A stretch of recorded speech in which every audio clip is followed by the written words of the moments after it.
어린 시절 매일 밤 술에 취해 비틀거리며 들어오는 아버지를 보며 공포에 떨었던 아이가 있었습니다. 아이는 이불 속에서 숨죽여 다짐합니다. 나는 죽어도 저런 어른은 되지 않을 거야. 시간이 흘러 그 아이가 성인이 되었을 때 우리는 종종 두 갈림길을 목격하게 됩니다. 어떤 사람은 과거의 상처를 딛고 건강하게 살아가기도 하고, 혹은 아버지와 정반대로 살기 위해 술을 입에도 대지 않는 철저한 절제의 삶을 선택하기도 합니다. 하지만 비극적이게도 가장 원치 않았던 방향으로 흘러가는 경우도 있습니다. 괴로운 일이 생길 때마다 술을 찾고 취하면 가까운 사람에게 날카로운 말을 던집니다. 상대를 몰아붙이고 통제하려 들기도 하죠. 그리고 다음날 아침, 거울 속에서 그토록 경멸했던 아버지의 모습을 발견하고는 무너집니다. 도대체 왜 싫어하는데도 똑같이 닮아가는 걸까요? 많은 분들이 이것을 피는 못 속인다라거나 의지가 약해서라고 해석하며 스스로를 가혹하게 비난하고 자책합니다. 오늘 영상에서는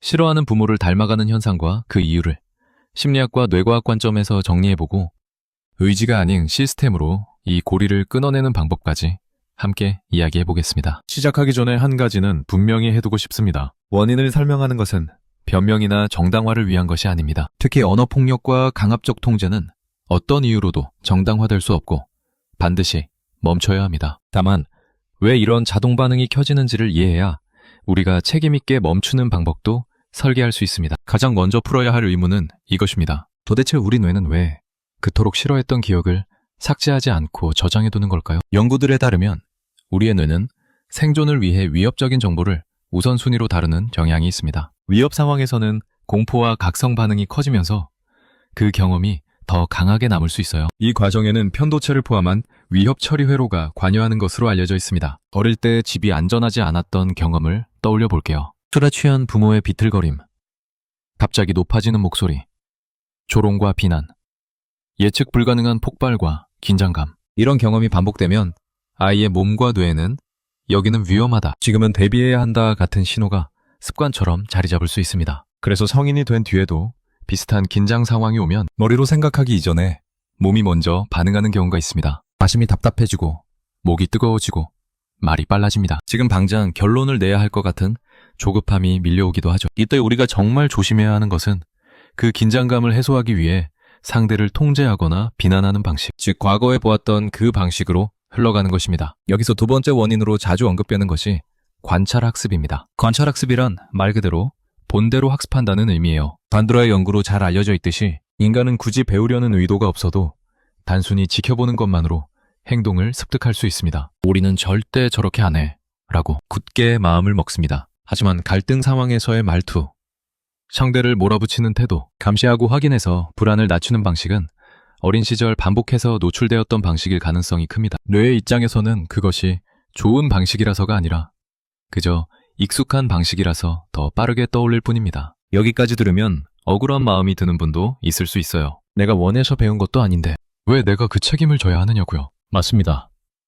과거의 학습은 내 선택이 아니었습니다. 하지만 지금 이 패턴을 멈출 수 있는 스위치는 결국 우리 손에만 쥐어져 있습니다. 그래서 우리는 원인을 알아야 합니다. 핑계를 대기 위해서가 아니라 제대로 고치기 위해서죠. 그렇다면 이런 의문이 생깁니다. 평소에는 괜찮던 내가 도대체 왜 스트레스만 받으면, 특히 가장 가까운 관계 안에서 갑자기 반응이 거칠어질까요? 그 이유는 우리 뇌의 작동 방식과 연결될 수 있습니다. 예일대의 에이미 안스텐 교수 연구로 널리 인용되는 내용 중 하나는 스트레스가 커질수록 자기조절과 판단에 관여하는 기능이 약화될 수 있다는 점입니다. 타고날 때 우리 뇌는 비교적 생각 모드에 가깝습니다. 전두엽 기능이 충분히 작동해서 화가 나지만 말은 곱게 하자, 이건 내 불안이니까 지금은 멈추자 같은 선택이 가능하죠. 하지만 스트레스가 극에 달하면 이 자기조절의 힘이 약해질 수 있습니다. 이때 뇌는 복잡한 생각 대신 가장 빠르고 익숙한 반응을 꺼내쓰기 쉬워져요. 불행히도 우리에게 가장 익숙한 자동 반응은 어릴 때부터 봐왔던 부모님의 그 방식일 가능성이 큽니다. 그래서 머리로는 싫다면서도 위기 순간엔 몸이 먼저 그 행동을 따라하게 되는 일이 생길 수 있습니다. 여기에 하나 더.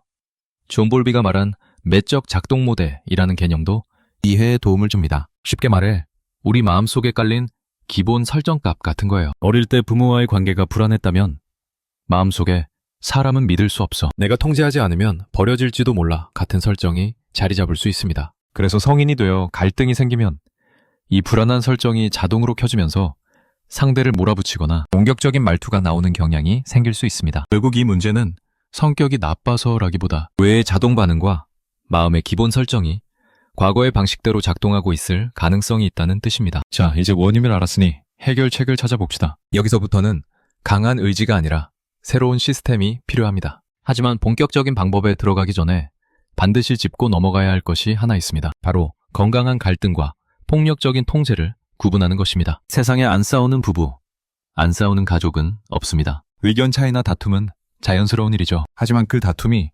상대를 두렵게 만드는 방식으로 변질된다면 그건 더 이상 건강한 갈등이 아닙니다. 예를 들어 너는 원래 구제불능이야 같은 인격 모독, 비꼬는 조롱, 상대의 말을 끊고 끝장을 보려는 태도, 또 어디 갔었어?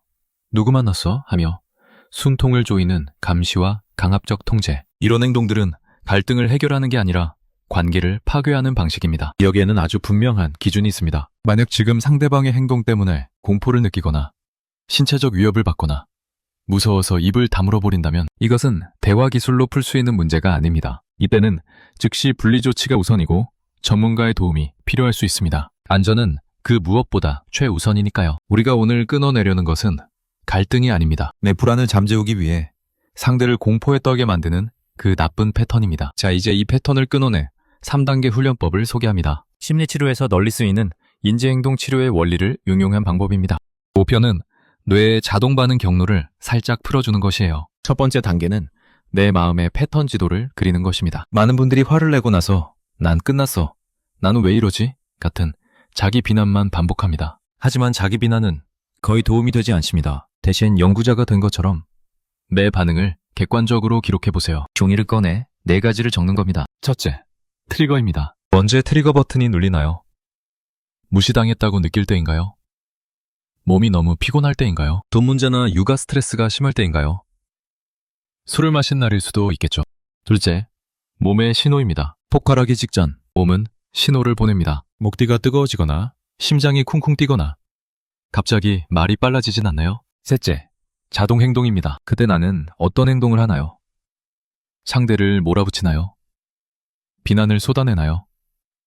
확인 질문을 반복하나요? 아니면 입을 닫고 침묵으로 벌을 주나요? 넷째, 결과입니다. 그렇게 하고 나면 어떤가요?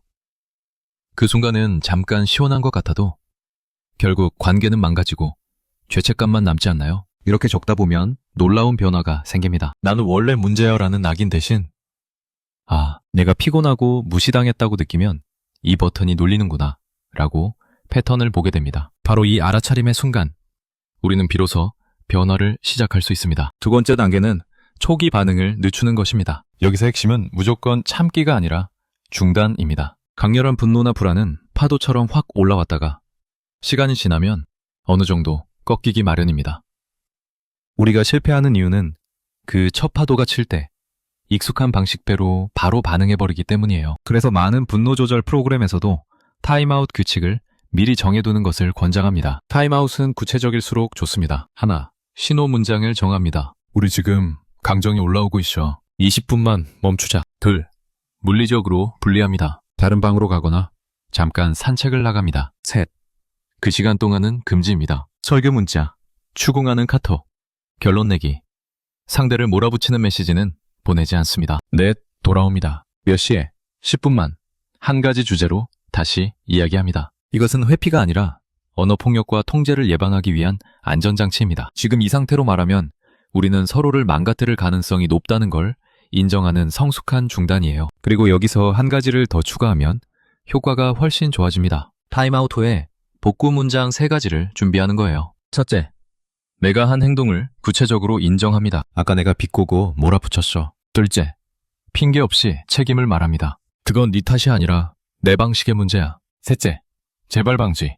한 가지를 약속합니다. 다음엔 올라오면 20분 타임아웃부터 할게. 이 복구가 있어야 타임아웃이 단순한 시간 끌기가 아니라 관계를 살리는 훈련이 됩니다. 세 번째 단계는 대체 행동을 설계하는 것입니다. 자동 반응은 저절로 바뀌지 않습니다. 대신 자동으로 꺼낼 대체 반응을 미리 만들어둬야 합니다. 심리학에서는 이런 구체적인 계획을 실행 의도라고 부릅니다. 쉽게 말해 뇌 속에 만약 그렇다면 이렇게 한다라는 if then 계획을 입력해두는 겁니다. 형식은 단순합니다. 만약 X 상황이 오면 그럼 나는 Y를 한다. 예를 들어 만약 통제하는 질문이 입 밖으로 나오려 하면 그럼 나는 질문을 바꾼다. 왜 그랬어? 라고 묻는 대신 나는 지금 불안해. 다음엔 이런 방식으로 연락해 줄 수 있을까? 라고 말하는 것이죠. 만약 비난하고 싶은 마음이 올라오면 그럼 나는 주어를 바꾼다. 뭐 때문에? 대신 나는 지금 뭐뭐가 필요해. 라고 말합니다. 만약 술이 간절해질 때면 그럼 나는 루틴을 실행한다. 탄산수 한 잔을 마시고 10분 걷고 누군가에게 지금 위험하다고 메시지를 보냅니다. 처음에는 어색하고 기계적으로 느껴질 수 있습니다. 당연합니다. 뇌 속에 새로운 길을 까는 중이니까요. 하지만 반복하다 보면 비난과 통제 대신 중단과 대체가 점점 더 자동화될 수 있습니다. 우리가 바꾸는 건 타고난 성격이 아니라 반응하는 습관의 회로입니다. 여기까지 들으시면서 나는 해봤는데 안 되던데요? 라고 생각하실 수도 있습니다. 그럴 수 있습니다. 그래서 마지막으로 중요한 말씀을 드리고 싶습니다. 만약 이 모든 노력에도 불구하고 반복이 심하다면 그건 내가 약해서가 아니라 전문적인 치료 도구가 필요한 상태일 수 있습니다. 특히 트라우마 반응이 크거나 감정 폭발과 충동이 반복되거나 술이 실제로 생활과 관계를 무너뜨리는 수준이라면 혼자 버티는 것만이 답이 아닐 수 있어요. 중독 치료, 정서 조절 기술 훈련, 트라우마 치료 등은 마음먹기가 아니라 체계적인 훈련과 도구로 접근합니다. 전문가에게 도움을 요청하는 건 부끄러운 일이 아니라 가장 용기 있는 책임감의 표현입니다. 그리고 다시 한번 강조합니다. 안전이 최우선입니다. 상대가 두려워하고 있거나 위협이 오가는 상황이라면 그건 설득이나 대화 기술로 덮을 문제가 아닙니다. 즉시 분리와 안전 조치를 우선으로 두고 필요한 도움을 받는 것이 먼저입니다. 이제 이야기를 마무리하겠습니다. 오늘 내용을 요약해 볼게요. 첫째, 우리는 관찰학습을 통해 싫어했던 것조차 배울 수 있습니다. 특히 위협적인 경험은 우리 몸과 마음에 강하게 남을 수 있어요. 둘째, 스트레스가 높아지면 이성적 선택보다 자동 반응이 앞서기 쉬울 수 있습니다. 셋째, 그래서 닮아가는 반복이 생길 수 있지만 그것은 피할 수 없는 운명이라기보다 학습된 패턴일 수 있습니다. 넷째, 패턴은 의지가 아닌 시스템으로 끊을 수 있습니다. 오늘 함께 나눈 패턴 지도, 타임아웃, 실행 의도, 이 세 가지는 우리가 현실에서 당장 변화를 시작할 수 있는 도구입니다. 물려받은 유전자나 어린 시절의 환경은 우리가 선택한 것이 아닙니다. 그것은 그저 우리에게 주어진 초기값일 뿐입니다. 하지만 성인이 된 지금 그 낡은 패턴을 반복할지 멈출지는 이제 우리의 선택이자 책임입니다. 지금도 많은 분들이 과거의 그림자에서 벗어나기 위해 애쓰고 계실 겁니다. 가끔은 실패해서 예전 모습으로 돌아갈 수도 있겠죠. 하지만 괜찮습니다. 포기하지 않고 다시 시스템으로 돌아오면 됩니다. 지금 이 영상을 끝까지 보고 계시다는 것, 그것 자체가 여러분이 과거와는 다른 길을 가고 있다는 중요한 증거일 수 있습니다. 오늘 밤은 거울 속에 비친 자신의 얼굴을 보며 두려움 대신 조용한 확신을 담아 이렇게 말해보는 건 어떨까요? 나는 과거의 반복이 아니라 새로운 시작을 선택하는 사람이다. 오늘 영상이 여러분에게 작은 도움이 되었기를 바랍니다. 영상이 마음에 드셨다면 구독과 좋아요 부탁드립니다. 오늘도 평안한 하루 보내세요.